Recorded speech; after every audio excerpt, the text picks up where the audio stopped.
CTV News at 5 with Hudson Mack. Good evening. Thank you for being here. We begin tonight with the ever-growing Idle No More movement. A national day of action saw First Nations across the country staging a variety of protests demanding that the First Nations voices be heard.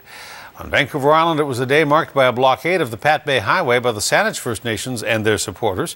It went off without a hitch, but as CTV's Stephanie Sherlock reports tonight, that may not be a good thing. Marching, hundreds strong. They blockade the highway, marking a national day of action. All of Canada's nation must stand together. Members of the Tsawout and Tsartlip First Nations together on the roadway that cuts a path through their reserves. With Harper doing what he's doing, what they're trying to do to us, it's got to stop.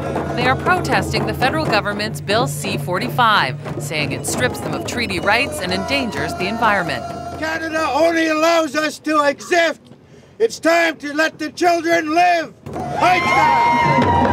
We have to start standing up for our children and grandchildren now in order to guarantee that our lives can continue as was meant to be. For me, this is about justice and supporting Indigenous people. Only a handful of vehicles get caught up heading south on the Pat Bay Highway. My mom told me this morning, but I thought I'd make it, and fortunately I didn't. I didn't realize this was going to happen. There's no signs. Police say thousands more north and southbound were rerouted. Our concern obviously is public safety. So what we wanted to ensure here today and with any action that they planned was that it was done in a way that was safe. Despite the fact that hundreds showed up for this protest, with a lack of cars due to Central Saanich providing detour options, some are wondering if it will even have the desired effect. We went around it, so we didn't see it. I don't know really. I mean, it didn't affect us. And even if it does have the desired effect, is the message being heard? I'm not too sure what it's about. Don't know why they did it. Why? Do you know why? Still, there is hope that change will come. I'd like to see it where, for the first time in history, that Aboriginal people would be included in the decision-making.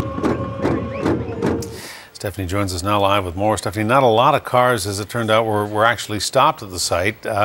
So did the message get across, and what happens next? Well, the message is a national one, of course, so I think the combined efforts of this day of action will be felt on that scale. But locally, regionally, it's really hard to get the feeling and vibe of a protest of this nature without actually being there. And anyone present for the demonstrations in downtown Victoria over the last few weeks can certainly attest to that. And for those that do want to learn more, there's an information session tonight at UVic at the First People's House. Starts at 7, but we've just heard moments ago that people are already lining up. So if you want to get in on that, you need to get over there quick. All right, Stephanie Sherlock, thank you. You're welcome.